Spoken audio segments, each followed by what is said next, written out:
Sizlarga bugun inshaalloh Kermeto'da do'stlar 5 sotilik ushbu tekis chekimizni ko'rsatgani keldik do'stlarim.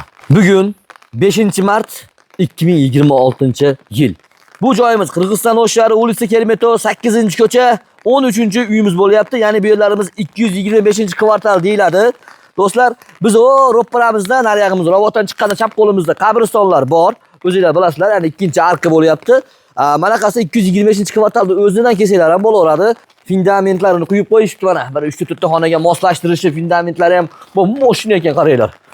Uni oldida mana agar uy solaman desanglar, misol usta akalarimiz 1 minut tuttiraman desa choy poy ichib, bunaqa xonamiz ham bor, eshik romlarni qo'yib qo'yishibdi. Va bu uyimizni aka, mandan olib bering. Mochekalarini qaranglar, joy juda ham katta, 5 sotik. Do'stlar, mashalloh. Inshaalloh qizil kitoblari hamma yo'g'i bor ekan. O'zingizlar kelinglar, kitoblarini yuridik tekshirtirib, bizni xullas hamma yo'g'i toza bo'ladigan bo'lsa, shunday olib qo'yinglar, maza qilinglar do'stlarim. Mahallamizga svetlar kelgan ekan. Suv bor dedi, qo'ni-qo'shnilar o'shim zo'r do'stlar. Nima qilish kerak? Olish kerak do'stlarim.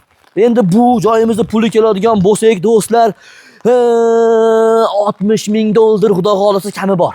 60 ming dollar kami bor do'stlarim. Xudo xolisa yaxshigina kami bor ekan, telefon qilib tursa ekan, o'zingizlar ko'ngilli olasizlar do'stlarim. Do'stlar, mana bu mahallamiz bo'ladi. Biz Motomondan keldik, mana. Chap qo'limizda ham, o'ng qo'limizda ham yo'llarimiz, ko'chalarimiz bor.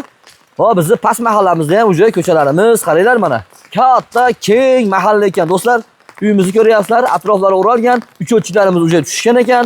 Endi bu 60 ming dollarlik xonadonimizda telefon nomerlarini zudlik bilan yozinglar. 0553 bilan 55 91 11. Qaytaraman, 553 bilan 55 91 11.